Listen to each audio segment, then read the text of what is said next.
ఎందుకంటే నాగబాబు గారు ఆయన ఒక మంచి ప్రొఫైల్ ఉన్నటువంటి వ్యక్తి, కొన్నిదల ఫ్యామిలీలో ఆయన ఒక అగ్రభాగం, కానీ ఆయన కూడా ఒక ఎమ్మెల్సీగా ఉన్నారు. ఆయన కూడా అనసూయ సపోర్ట్ చేయడం నాకు అర్థం కాదు. నేను ఏమంటున్నానంటే నాగబాబు గారికి ఇప్పుడు పవన్ కళ్యాణ్ గారు సనాతన ధర్మం గురించి చక్కగా చెప్తూ వాళ్ళ భార్య పిల్లలతోని సనాతన ధర్మంలో వెళ్తున్నారు. మెగా కుటుంబం అంటే నాకు రెస్పెక్ట్, తెలంగాణ కాదు ఆంధ్రాలో కూడా అందరికీ దేశవ్యాప్తంగా ఒక మెగా కుటుంబం మంచి మెసేజ్ ఇస్తారు. కానీ అందులో ఒక కలుపు మొక్కలాగా ఈయన మాట్లాడడం అనేది నాకు నచ్చలేదు కానీ నాకు నచ్చలేదన్న. నేను ఏంటంటే ఆయన నవ్వును ఆయన యాక్టింగ్ నచ్చుతా, కానీ ఆయన చెప్పే విధానం నాకు నచ్చలేదు. ఎందుకంటే పోయి ఈ పనికిమాల దానికి ఈయన సపోర్ట్ చేయడం అనేది నచ్చలే. ఆయన ఒకటి ఏం చెప్పారంటే, మీకు ఇష్టం ఉన్నట్టుగా ఉండండి, ఇష్టం ఉన్నట్టుగా బట్టలు వేసుకోండి, కానీ సెక్యూరిటీని పెట్టుకోండి అని అన్నాడు పక్కన. వినండి, అంటే సెక్యూరిటీ ఎవరు పెట్టుకుంటారన్నా? మీలాంటి వాళ్ళు, డబ్బులు ఉన్నోళ్ళు, అనసూయ లాంటి వాళ్ళు, కోట్లు సంపాదించే వాళ్ళు పెట్టుకుంటారు. మాలాంటి వాళ్ళకు తిండి పొట్ట గడవడమే కష్టం ఉంది. అలాంటి వాళ్ళు సగం బట్టలు వేసుకోవడం ఎందుకు, బౌన్సర్లను పెట్టుకోవడం ఎందుకు? మీరు చెప్పిన దానికి, మీరు మాట్లాడిన దానికి, మీరు ఎమ్మెల్సీ పదవిలో ఉన్నారు. అక్కడ ఆంధ్రప్రదేశ్ ప్రజలని అభివృద్ధి కోసం ఎమ్మెల్సీ పదవి ఇచ్చిండ్రు పవన్ అన్న గారు మీకు. మరి మీరు చేసింది ఏంది? మీరు అంటే విచ్చలవిడిగా మహిళలు ఇట్లా బట్టలు వేసుకోండి, మీకు స్వేచ్ఛ అలా చెప్పొద్దు. ఒక తండ్రి స్థానంలో ఉండి మీరు ఎదగండి, మేమున్నాము, మీరు ఆర్థికంగా నిలబడండి, మేమున్నాము అని ఇవ్వాలి. ఒక తండ్రి స్థానంలో ఉండి ఒక భరోసాను కల్పించకుండా పోయి, అందుకనే నీ బిడ్డకు అతి స్వేచ్ఛ ఇచ్చినవు, దానివల్లనే ఇబ్బందులు పడ్డారు అనే విషయం చెప్పిన. మీ బిడ్డ అయినా మా బిడ్డ అయినా మాకు బిడ్డనే. మేమేమంటున్నామంటే, ఎవరు అదృష్ట కర్మ సిద్ధాంతాన్ని ఎవరు తప్పించలేరు. కానీ మీరు మాట్లాడిన మాటలకు 1 నుంచి 10 వస్తాయి. మీరు ఏం మెసేజ్ ఇస్తున్నారు అనేది మీకు నేనంటే అంటుండొచ్చు అన్న. ఇలా వీర వనితలు జనసేన పార్టీలో ఉన్నారు, వీర మహిళలు జనసేనలో ఉన్నప్పుడు జనసేన వాళ్ళు కూడా అందరు ప్రతి ఒక్కరు కూడా కోప్పడుతున్నారు, నువ్వేం మెసేజ్ ఇస్తున్నావని. నేను చెప్పేది ఏంటంటే, ఒక సెలబ్రిటీ అంటే 10 మందికి ఆదర్శంగా ఉండాలి, ఆదర్శంగా మాట్లాడాలి. మీరు వ్యాఖ్యలను ఉపసంహరించుకోండి. ఇలాంటి చెత్త వాళ్ళు మస్తుగా చెప్తారు మీకు. జబర్దస్త్ ప్రోగ్రాం వేరు, అక్కడున్న మీ ఫ్రెండ్షిప్ వేరు. జనాలకు వచ్చినప్పుడు మీరు ఒక బాధ్యత గల డిప్యూటీ సీఎం అన్నగారు, ఒక మెగా కుటుంబంలో ఒక బ్రదర్ మీరు. కాబట్టి మీరు మంచి మెసేజ్ ఇస్తే ప్రజలకు పోతుంది. 100% ప్రెస్ మీట్ పెడుతున్నారంటే 100 మంది ఏం మంచి మాట్లాడతారని చూస్తారు. కాబట్టి మీరు మాట్లాడేటప్పుడు జాగ్రత్తగా ఉండాలని చెప్పేసి మీకు చెప్తున్నాం. తర్వాత నాన్ వేషగాడు ఒకడు, వాడు విజయనగరంలో పుట్టి మన తిని మన సొమ్ము తిని మనది అది చేసి తల్లిపాలు తాగి తల్లి రొమ్ములు విసికినాడు. ఇట్లా అంటే వీడు ఎంత చెత్త నా కొడుకు అనేటోని. సనాతన ధర్మం గురించి, ఐదవ ధర్మం గురించి ఇంతగా చర్చుకునే మనము ఈరోజు మన భారతదేశం గురించి నీచంగా మాట్లాడుతూ, అమ్మ సీతమ్మ గురించి, ఇక్కడ ద్రౌపది గురించి మాట్లాడినప్పుడు వాడు ఆల్రెడీ చనిపోయినట్టే లెక్క. ఎందుకు అంటే వాళ్ళ అనుభవం ఎక్కడ, నువ్వెంత, నీ బతికెంత, నీ బిచానెంత. ఇవాళ మా డబ్బులు మేము సబ్స్క్రైబర్లను ఇచ్చిన డబ్బులతో తినుకుంటూ ఎంజాయ్ చేసుకుంటూ చిత్తకట్టు కుక్కలాగా తిరుక్కుంటూ నువ్వు సమాజానికి ఏమి, దానికొకతే అనసూయ, అదే వాడు తమ్ముడు అంటే ఇది చెల్లె అక్కనంట. మీరిద్దరు కలిసి గొప్ప బంధాలు మీ ఇద్దరివి. ఇట్లా మీరు దేశానికి, ప్రపంచానికి, రాష్ట్రానికి ఏం మెసేజ్ ఇస్తున్నారా చెత్త మొహాలారా మీరు? ఏమన్నా మనిషివానే, నువ్వేమన్నా మనిషివాని అడుగుతున్నా. ప్యారాషెటర్స్ అంటే పరాన్న జీవులా? ఎవడు 10 మంది మీద సంపాదించుకొని తింటున్నావు, నువ్వు పరాన్న జీవి.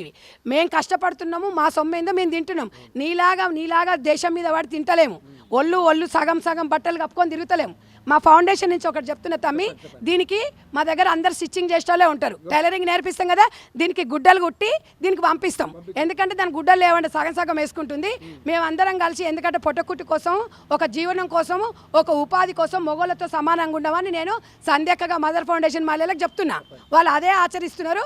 అదే రకంగా మేమందరం కూడా డిసైడ్ అయినాం, దానికి మంచిగా 4 జతలు గుడ్డలు కుట్టి గుడ్డలు దానం చేద్దాం అనుకుంటున్నాం. ఇప్పుడు అన్వేష్ ఒక మాట మాట్లాడాడు సంజయ్ గారు, ఏమనంటే అమ్మో ఇండియా నేను అసలే రాను, ఇండియాలో ఏముంది దరిద్రం, గాలి పొల్యూషన్, అంతా పొల్యూషనే, రేపొద్దున నా కూతురు కూడా రేపు చేసేస్తారు, నేను ఇండియాకి రానన్నాడు.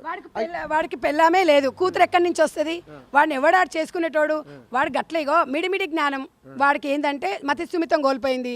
ఆంజనేయ స్వామి అంటాడు, రేపు ఇది అంటాడు, యూరప్ అంటాడు, చైనా అంటాడు.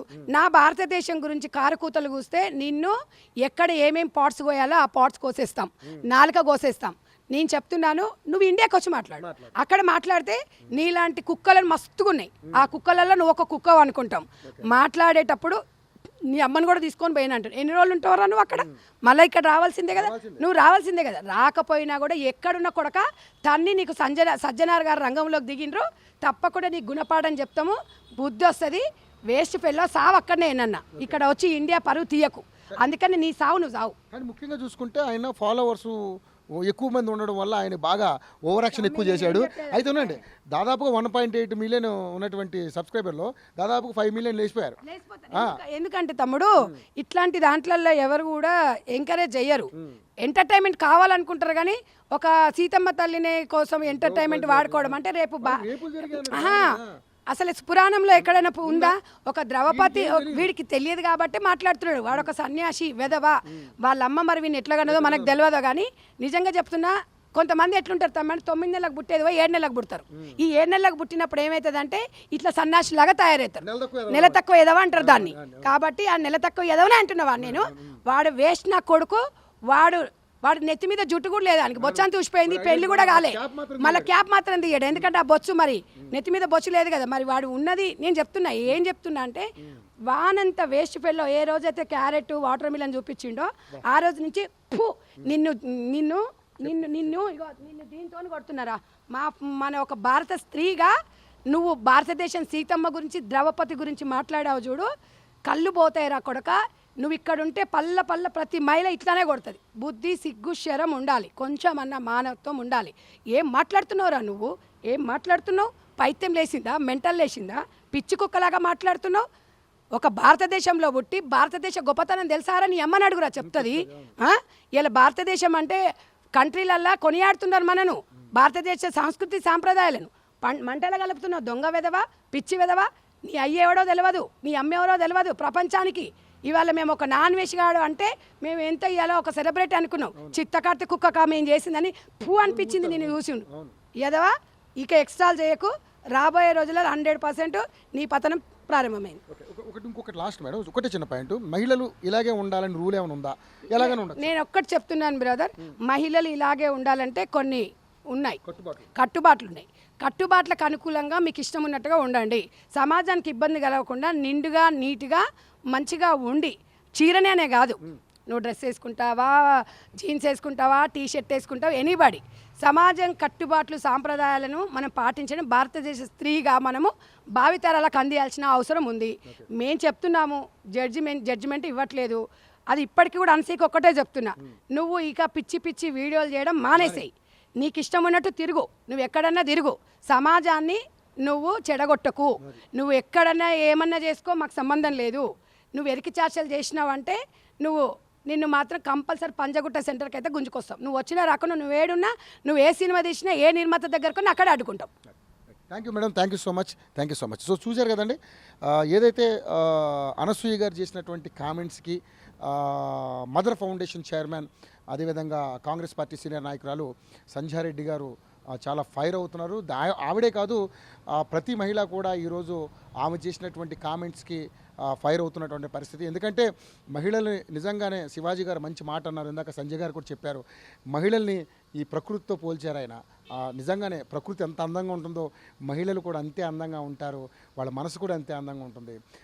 దాన్ని ఇలాంటి అనసూయ లాంటి వాళ్ళు కొంతమంది ఖరాబ్ చేస్తున్నారు. దయచేసి వాళ్ళు ఉచ్చులో పడకుండా మీ సభ్యత సంస్కారాలు అన్నీ కూడా ప్రజలకి, అంటే ఇప్పుడు నిజంగా నాకు తెలిసి ఆవిడ ఒక సెలబ్రిటీగా ఉంది కాబట్టి ఆవిడ 10 మందికి మంచి చెప్పాల్సింది పోయి ఆవిడే పరిధులను మించి మాట్లాడడం, పరిధుల్ని తప్పడం కరెక్ట్ కాదంటూ కూడా సంజయ్ లాంటి వారు రియాక్ట్ అవుతున్నారు. ఇంకా ముఖ్యంగా నాగబాబు గారు మాట్లాడినటువంటి అంశాల మీద కూడా రియాక్ట్ అవుతున్నారు. నాగబాబు గారు చాలా పెద్ద వ్యక్తి అయినా మేము కూడా అభిమానించే మెగా ఫ్యామిలీకి మేము కూడా ఎప్పుడు కూడా అభిమానించే వ్యక్తులమే.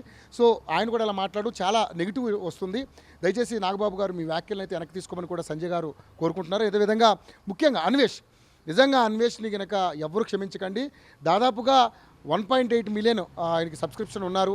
వాళ్ళందరూ దాదాపుగా 5 మిలియన్లు ఎగిరిపోయినట్టుగా కనపడుతుంది. 5 లక్షల మంది సబ్స్క్రిప్షన్ క్యాన్సిల్ చేసుకున్నారు. అదేవిధంగా రిపోర్ట్లు కొడుతున్నారు. నాకు తెలిసి ఆ ఛానల్ లేకుండా చేయమని నేను కూడా భారతదేశంలో ఉన్న ప్రతి ఒక్కరికి కూడా నేను కోరుకుంటున్నాను ఈ ఛానల్ ద్వారా.